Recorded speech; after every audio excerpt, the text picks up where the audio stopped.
Hello, question du jour, comment se détendre quand on travaille beaucoup? Alors moi, ce qui me concerne, je suis un peu énervé j'ai l'impression de beaucoup travailler parce que je gère deux entreprises, je suis en train d'en monter une troisième avec de l'immobilier ici et puis il y a le trading par-dessus, donc en fait c'est assez intense là-dedans. Et à un moment, pour pas péter une durite et tenir la distance sur le très long terme, et puis continuer à aimer ce que je fais, et il a fallu que je mette en place des moyens pour me détendre, me décontracter, arrêter de penser au pognon. Donc à Bangkok, c'est pas valable ce que je fais pour me détendre. On va pas parler de ce que je fais à Bangkok parce que c'est pas très sain d'ailleurs. Ici au Costa Rica, c'est montrable, donc je vais pouvoir vous le montrer. Il faut bien que je fasse une petite une image. Je garde une image propre, même si on sait que ça vaut rien. Donc ma première combine pour me détendre en fait, c'est que je plante des arbres. Donc là, c'est ce qu'on a fait hier. Moi, je plante des arbres fruitiers. Donc ça, j'ai planté 4 bananas. Voilà. Qu'est-ce que j'ai planté? J'ai planté un machin qui s'appelle du guabana. C'est un espèce de fruit blanc. Ouais, il fait un peu la gueule parce qu'il est un peu jaune. C'est une espèce de fruit blanc qui est super fort pour niquer le cancer d'ailleurs. Ça se mange en jus. Et puis j'ai planté un avocat ici qui fait encore plus la gueule que le premier. Pourtant il pleut bien, il y a plein de soleil. Donc voilà qu'en fait j'essaye chaque jour de planter au moins un arbre ou deux. Pas tous les jours, mais beaucoup de jours par mois. C'est la petite routine qui me permet d'oublier, de me vider. J'ai une autre activité aussi qui est encore plus efficace pour vraiment me décontracter en un claquement de doigts. Parce qu'en fait le souci qu'on a quand on bosse, je sais pas si c'est pour vous la même chose, mais quand on bosse beaucoup, le problème c'est d'avoir l'aptitude à déconnecter rapidement. Si c'est pour aller dans un bar, se picoler la tronche et voilà, on a fait ça aussi hier. On a planté des ananas. Voilà, on plante énormément. Je plante énormément de trucs en fait. Il y a de plus en plus d'arbres. Voilà, c'est une espèce de petit. Ça, j'ai planté ça aussi. Ça doit se vendre en France. Ça pousse comme du chien dent. Ouais, si c'est pour se péter la tronche comme on fait à Bangkok en ville, c'est ça le souci, c'est d'avoir l'aptitude sans se déglinguer à tout arrêter, à switcher en quelques secondes. Donc moi ce que je fais, non, ça vaut ce que ça vaut, hein, mais et je connais plusieurs personnes qui font ça aussi, qui m'ont dit qu'elles faisaient ça et ça marchait pour elles aussi. C'est que je plante des graines et donc j'élève des bébés arbres. Donc là revoilà mes guabana machin, guabanama, là, je sais pas comment on dit, c'est les fruits blancs. Voilà, donc j'ai une petite dizaine près. Ça c'est un fruit que j'adore, c'est un fruit d'ici. Malheureusement il fait vachement la gueule lui. Et les deux autres ils sont quasiment morts. Donc ce que je fais c'est que je viens ici et voilà, je ramasse. Donc comment ça se passe pour planter les graines? Généralement quand je bouffe un fruit que j'aime bien, je prends les noyaux, je viens ici, donc dans ma greenhouse. Et je le démarre comme ça, et puis dès qu'il a 2 mois, celui-là il va partir en terre, je le fous en terre. Donc ça c'est redoutable, ça marche super bien. Ça c'est la première des stratégies pour me détendre. La deuxième c'est un peu connexe, c'est que je cuisine, c'est un grand mot. Je me fais à bouffer, mais je me fais à bouffer à ma manière. C'est-à-dire protéines, fruits et crudités généralement en gros. Et ça me détend bien la couille aussi. Généralement c'est assez efficace, ça permet de switcher en quelques secondes, clac, j'oublie tout. Et sinon, ici au Costa Rica, l'une de mes troisième activités pour tout oublier, pour vous oublier aussi, c'est que je me fous dans mon bassin là, qui est dégueulasse d'ailleurs, parce qu'il faut il fuit, il faut qu'on retravaille, donc j'ai arrêté de nettoyer l'eau. Donc ça, cette activité est arrêtée actuellement. Mais sinon je traîne là-dedans, et un fauteuil là, je traîne là-dedans et je regarde la montagne du Costa Rica ainsi que tous mes arbres fruitiers poussés. Et ma foi, glander dans une piscine, vous le savez comme moi, hein, je suis pas tout seul à utiliser ce genre de combine, mais glander dans une piscine, c'est déjà plus compliqué de penser boulot pognon une fois qu'on est dans la flotte, voilà. Donc avec le soleil et tout. Ça permet de voir la vie en rose et puis surtout en fait on peut faire ça 12 mois sur 12 au Costa Rica. C'est pour ça que moi je voulais habiter dans un pays tropical. Parce que l'hiver on reste enfermé devant la télé, les jeux vidéo, l'ordinateur et les DVD, sous la couette avec le feu de cheminée. c'est super romantique, mais c'est super romantique une semaine. En fait, après, moi, ça me prend la tête. Plus aucun contact avec la nature, être enfermé, vivre dans une boîte à sardines ou dans une baraque et tout, à scailler les miches et tout, à avoir des pulls sur soi. Ça me décontracte pas, ça j'y arrive pas, je peux faire tout ce que je veux, j'arrive pas à me décontracter. Donc là, ce qui décontracte aussi, c'est au Costa Rica, c'est le climat. Hein. C'est la lumière dans le ciel 12 mois sur 12 et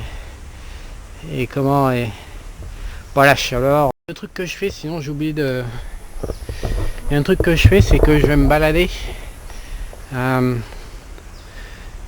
fait, comme il y a 5 hectares, il y a toujours un endroit, on peut pas tout visiter, ça change tout le temps. Donc, et puis surtout, je passe pas mal de temps dans les rivières.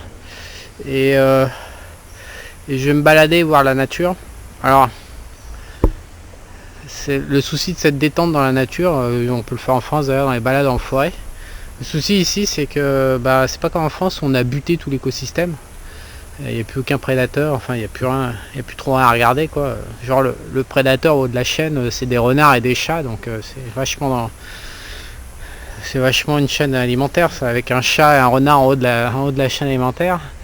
Mais au Costa Rica, ils ont en fait, il n'y a rien du tout qui a été buté, surtout dans la jungle là. Dès qu'on commence à s'insérer dans la forêt et tout, il y a tout plein de bestiaux et tout plein de trucs. Et pourquoi c'est un peu dérangeant, c'est que c'est d'une violence, mais la nature est d'une violence. Je sais pas, j'ai déjà dû en parler de ça, mais en France, quand j'étais en France, mais je sais que pour beaucoup de gens c'est pareil, hein, on peut le lire partout. On est très défense de la nature, agression de la nature par l'homme, il faut conserver, il faut machin, faut truc, faut bidule. Bref, on se prend pas mal la tête sur que le monde va pas, que l'homme fait ci, l'homme fait ça. Et donc du coup on voit plus la nature en face de ce qu'elle est. La vérité c'est que quand on la regarde, donc pour me décontracter, je vais faire des balades sur mes 5 hectares et autour. Et quand on regarde la nature vraiment fonctionner, quand elle n'a pas été butée, donc elle est encore en état, c'est d'une violence folle. Mais vraiment, mais folle. Les plantes, elles sont toutes là pour se bousiller la gueule. On dit tout le temps, oui, la nature, ça collabore, c'est beau, c'est majestueux, c'est machin. La vérité, c'est qu'ils sont tous là en train de se bousiller la gueule. Les plantes, elles sont là en train de se buter pour essayer de piquer la lumière à l'autre. Il y a quand même énormément de compétition, c'est une violence. Il y a chaque semaine ou chaque jour des arbres qui tombent, morts, tués par les autres. Il y a des morts, quoi, mais c'est des morts, c'est l'Irak, quoi. C'est pas... Ouais, c'est vraiment la guerre, quoi. Et puis les animaux, je passe mon temps à les regarder aussi, parce que c'est blindé d'animaux ici. Ce que je peux vous dire, c'est qu'ils sont tous peur. Vraiment, ils sont d'une peur maladive, donc ils sont en mode survie totale. Et donc ça rappelle que, quand je suis ici, je me souviens bien pourquoi les Français ils ont buté il y a quelques siècles toute la nature pour s'en débarrasser, éviter de subir ce côté violent et dangereux. Et en fait, oui, c'est pratique d'oublier son pognon, mais voir des animaux lutter à mort, voir des végétaux lutter à mort, moi je trouve pas ça majestueux. Moi je trouve ça, j'ai les cheveux qui se dressent sur la tête à chaque fois que je vais en expédition. Si vous avez d'autres combines pour vous déglinguer, me dites pas méditation, tout ça. Le mot méditation, moi je supporte pas là. Donc arrêtez de penser, ça j'ai bien compris, quand on arrêtait de penser au pognon, ça se détendait. Donc ça, je sais faire la combine, arrêtez de penser tout court, à méditer comme ça. Et les gens ils m'expliquent, il faut méditer une demi-heure. Non, mais si vous avez d'autres combines ou d'autres activités, n'hésitez pas à me les envoyer, ça m'intéresse de savoir. Pour se détendre, ce que vous utilisez pour vous déconnecter du boulot, surtout si ça marche, si c'est très rapide. Donc ma dernière combine pour me détendre la couille, la salle de torture. Ah merde, il fait chaud la salle de torture. Donc là en fait, j'en ai chié pour avoir tout ça, parce que au Costa Rica, ça fait partie des spécificités. Ils font chier pour tout, notamment pour l'import. Donc j'ai acheté ça en partie sur Amazon US. Et donc, je sais pas, ne serait-ce que des haltères, ça c'est mon appareil à torture pour les abdos et pour les latéraux avec 20 kg. Ça marche super bien ça, pour faire de l'endurance, ou enfin en high intensity training. donc en espèce de sous forme de sprint. C'est diabolique cette machine là, ils en ont sorti plein jusqu'à créer celle-là. Avant elle marchait pas les autres machines, mais celle-là elle est diabolique. Si vraiment vous avez envie de vous travailler les abdos, je vous recommande celle-là.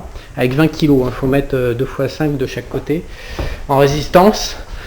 Donc le Costa Rica, je sais pas, ça allait toute consommation. Voilà, ça rentre dans des plans de taxes, d'agréments, de machin, de trucs. Donc par moment ça met 2 ou 3 mois à arriver. Les poids sont surtaxés, donc moi j'ai été les acheter au Panama, je les ai importés, les ai ramenés du Panama. Et donc voilà. Donc ça aussi pour m'arrêter de bosser et oublier le boulot, je viens ici et je me défonce les muscles. Redoutable. À bientôt.